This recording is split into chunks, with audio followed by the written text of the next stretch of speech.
पाकिस्तान का तारीखी शहर हैदराबाद।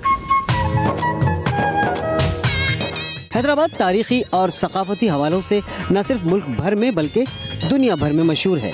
यहाँ की तारीखी इमारतों में पक्का किला और कच्चा किला मशहूर है। मुख्तलिफ हवालों से मशहूर इस शहर की खूबसूरती की एक और अलामत कांच की चूड़ियाँ भी हैं। ख़वातीन की कलाइयों में खनकती चूड़ियाँ हुस्न और शादमानी का वो इम्तिजाज पैदा करती हैं जो इसी शहर रंग और रोशनी का खासा है। चूड़ियों को हैदराबाद की पहचान कहा जाए तो बेजा ना होगा। हैदराबाद में मौजूद चूड़ियों की सनत मुल्क और बैरून मुल्क अपना एक नुमाया मकाम रखती है। अफरादी क़ुव्वत के लिहाज से जनूबी एशिया की सबसे बड़ी घरेलू सनत तस्वुर की जाती है, जिससे तकरीबन 5 लाख अफराद वाबस्ता हैं। हैदराबाद में इस सनत का आगाज तक़सीम हिंद के बाद इस शहर में मुहाजिरीन की आबादकारी के बाद शुरू हुआ। इस वक्त हैदराबाद में चूड़ियों की तकरीबन 35 फैक्ट्रियां और 1600 से जायद दुकानें हैं। हैदराबाद में तैयार करदा चूड़ियां न सिर्फ मुल्क के मुख्तलिफ सूबों के बाजारों की जीनत बनती हैं, बल्कि अफगानिस्तान समेत दीगर ममालिक को बरामद भी की जाती है।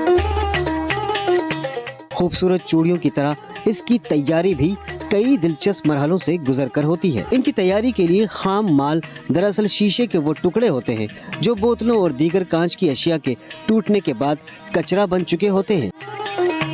कांच के इन टुकड़ों को कारखाने में लाने के बाद सबसे पहले इनकी सफाई की जाती है, यानी इसमें से मैल कुचैल और प्लास्टिक वगैरह को साफ किया जाता है और सफ़ेद शीशे के टुकड़े अलग कर लिए जाते हैं। इस काम में ख़वातीन मर्द दोनों ही हिस्सा लेते हैं।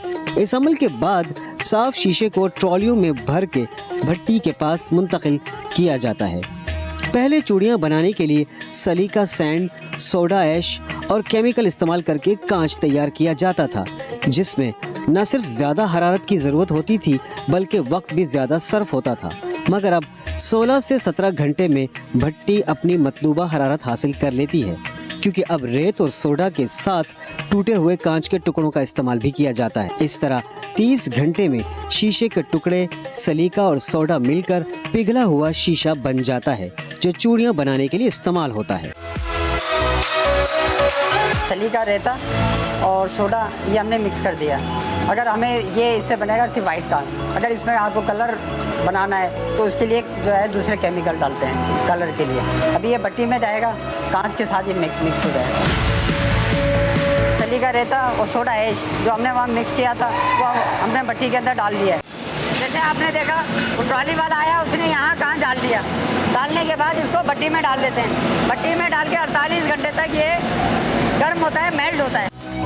भट्टी में पिघलाई का अमल मुकम्मल होने के बाद जो नरम शीशा हासिल होता है उसे रेशम बत्ती कहते हैं। अब रेशम बत्ती को उठाने का मरहला आता है ताकि चूड़ी बनाने का अमल आगे बढ़ सके।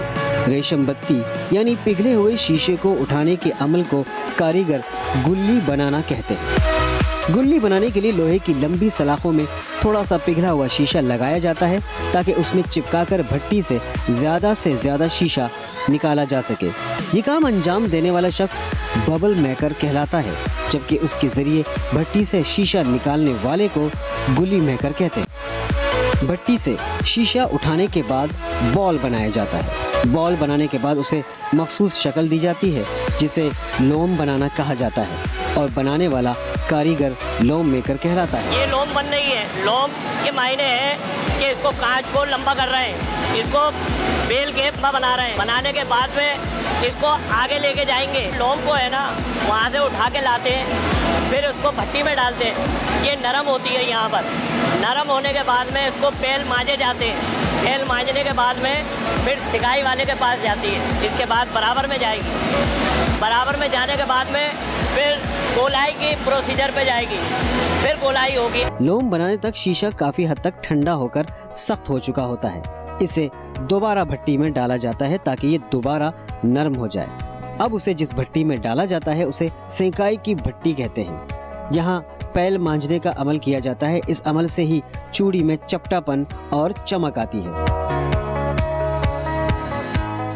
गोले को नरम करने का अमल 2 मुख्तलिफ भट्टियों में किया जाता है। एक में लोम को नरम किया जाता है, जबकि दूसरी में उसे बिल्कुल पिघला दिया जाता है। अब तक इस सारे अमल को देखने वाला कोई भी शख्स समझने से कासिर होगा कि इस बेशक्ल गोले से बारीक और गोल चूड़ी कैसे बनेगी। लोम मुख्तलिफ मराहिल से गुजरता हुआ मुकम्मल तौर पर पिघलने के बाद उस कारीगर के पास पहुंच जाता है जिसे तार वाला कहते हैं।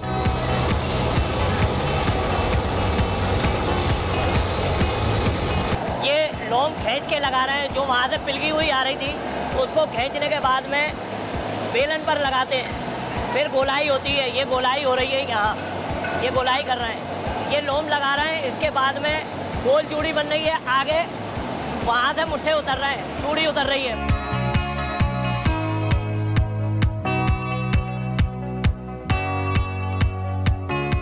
यहाँ पर खाम माल को गोलाई की शक्ल में ढाला जाता है।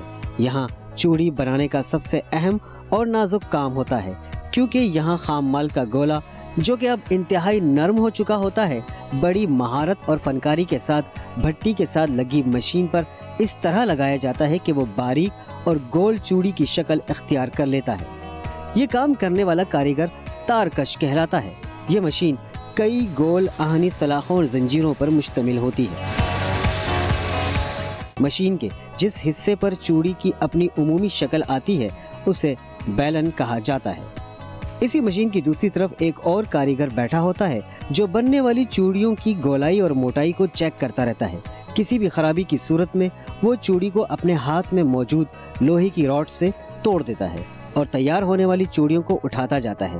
ये शख्स मुट्ठे वाला कहलाता है। चूड़ी जब मशीन से उतारी जाती है वो एक लंबी स्प्रिंग की शक्ल में होती है, यानी तमाम चूड़ियां एक दूसरे से जुड़ी हुई होती हैं। मशीन से उतारने के बाद इनका वजन किया जाता है और फैक्ट्री के उस हिस्से में ले जाया जाता है जिसे कटाई घर कहा जाता है। यहाँ इन चूड़ियों की कटाई की जाती है और फिर इन्हें मखसूस तादाद में रस्सी के टुकड़ों में परोकर गिना जाता है। ये तादाद तोड़ा कहलाती है। हर तोड़े में आमतौर पर 312 चूड़ियाँ होती हैं। ज्यादातर चूड़ियाँ सफेद कांच से तैयार की जाती हैं, लेकिन अगर रंगीन चूड़ियाँ तैयार करना हो तो इनकी तैयारी के वक्त ही, यानी शीशा तैयार करने के दौरान ही रंग और केमिकल मिला दिया जाता है, जिससे रंगीन चूड़ियाँ तैयार की जाती हैं। चूड़ियों के काम की बारीकी का अंदाजा इस बात से लगाया जा सकता है कि चूड़ियों के बनने के दौरान अगर किसी भी चूड़ी में खराबी सामने आती है तो उस चूड़ी को ज़ाया कर दिया जाता है। अगर ये खामी चूड़ी के बनने के बाद कटाई के अमल के दौरान भी सामने आ जाए तो चूड़ी को अलहदा कर लिया जाता है।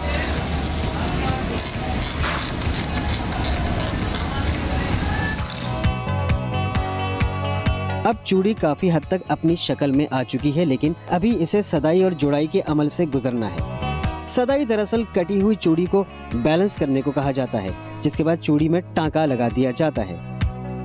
सदाई की वजह से चूड़ी में लगे कट को जोड़ा जाता है, जिसे जुड़ाई का अमल कहते हैं। जुड़ाई का काम ज्यादातर घरों में किया जाता है। ये मैं सदाई कर रही हूँ, 10 साल हो गए हमें करते हुए, 10 से 15 साल, 10 से 15 तोड़े बना लेते हैं। एक तोड़े में 300 चूड़ियाँ।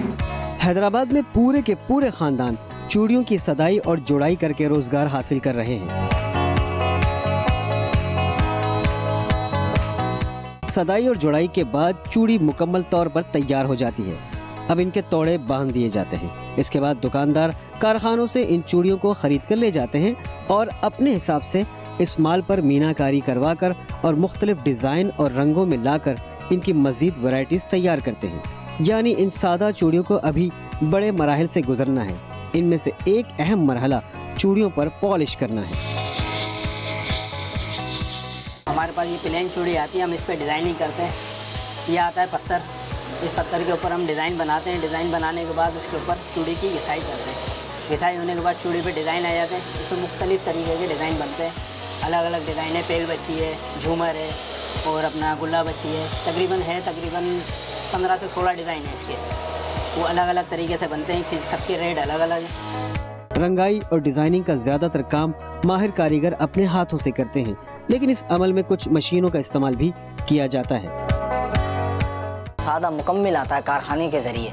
अब हम इसको पानी में डाल के इसको धोते हैं। धोने के बाद 3 घंटे जो है उसको हम सूखने देंगे। सूखने के बाद फिर हम ये डिसाइड करेंगे इसमें कौन सा कलर हमें कारखाने वाले ने, दुकानदार ने हमें बताया, हम वो कलर डालेंगे।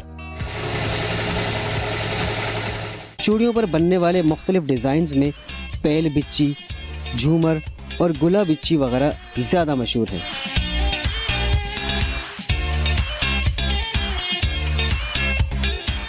चूड़ियों को दिजाजेब बनाने के लिए मुख्तलिफ कीमियाई अज्जा और चमक तैयार की जाती है। हमारे पास आते हैं तोड़े की शक्ल में, फिर हम इनको रूलों में डालते हैं। रूलों में डालने के बाद हम इसमें केमिकल का काम करते हैं। ये सारे केमिकल्स होते हैं इसमें डाल के फिर हम इसको चूड़ी पर लगाते हैं। फिर उसके बाद प्लास्टिक क्रिंकल डालते हैं हम इसके ऊपर, क्रिंकल कहते हैं इसको। उसके बाद फिर चमकी डालने के बाद हमारे पास तैयार हो जाता है माल। ये हमारे पास कारखाने से बिल्कुल सादा चूड़ी आती है और फिर हम इस पर कटाई वगैरह करवाते हैं। कटाइयाँ जैसे हैं अलग अलग तरीके की हैं। अभी कटाई होने के बाद हम इस पर फिर गोल्ड की पॉलिश करते हैं।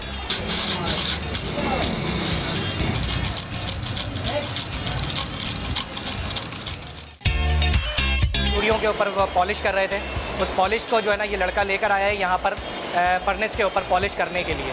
और उसका तरीक़ेकार ये आप देखें, इसमें ट्रे के ऊपर इन्होंने बैंगल्स रखी। अब उनको पॉलिश करने के लिए इसने फर्नेस के अंदर इस ट्रे को रख दिया। अब ये से 5 to 10 मिनट्स के बाद ये पॉलिश होने के बाद आपको उसकी असल शक्ल में अपनी निकल आएगी, जो that is called liquid gold. ये फर्नेस में अब पॉलिश हो गई बैंगल्स। अब इसके बाद जो है ये पैकिंग के लिए अब जाएंगी शॉप के ऊपर।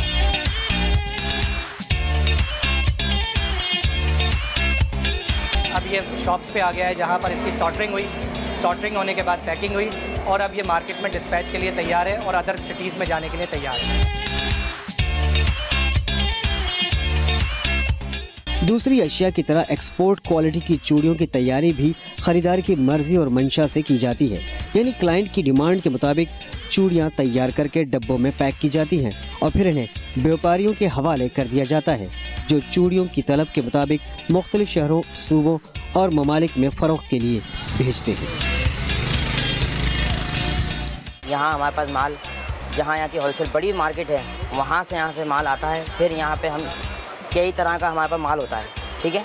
इसमें कांच का आइटम भी होता है, प्लास्टिक भी होता है। वैसे अमूमन हैदराबाद की सौगात जो है वो कांच। अच्छा, यहाँ पे सेल का हिसाब ये है, शादी वगैरह का जो काम होता है उस दौरान हमारी सेल यहाँ पे बहुत अच्छी होती है।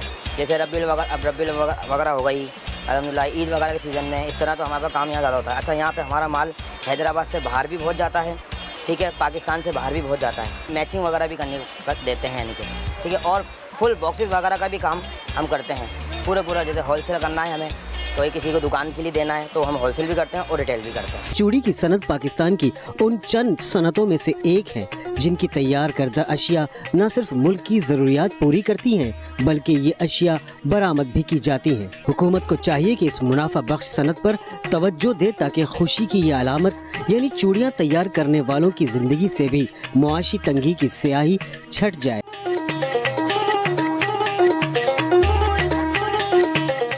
YouTube पर गूगली न्यूज देखने के लिए youtube.com की सर्च बार में गूगली न्यूज टीवी टाइप करें। गूगली न्यूज के पेज पर सुर्ख रंग के सब्सक्रिप्शन वाले बटन पर क्लिक करना ना भूलिए। YouTube पेज पर अपलोड होने वाली वीडियोस से बाखबर रहने के लिए बेल आइकन पर क्लिक कीजिए। आपको हर नई वीडियो के बारे में नोटिफिकेशन मौसूल हो जाएगा।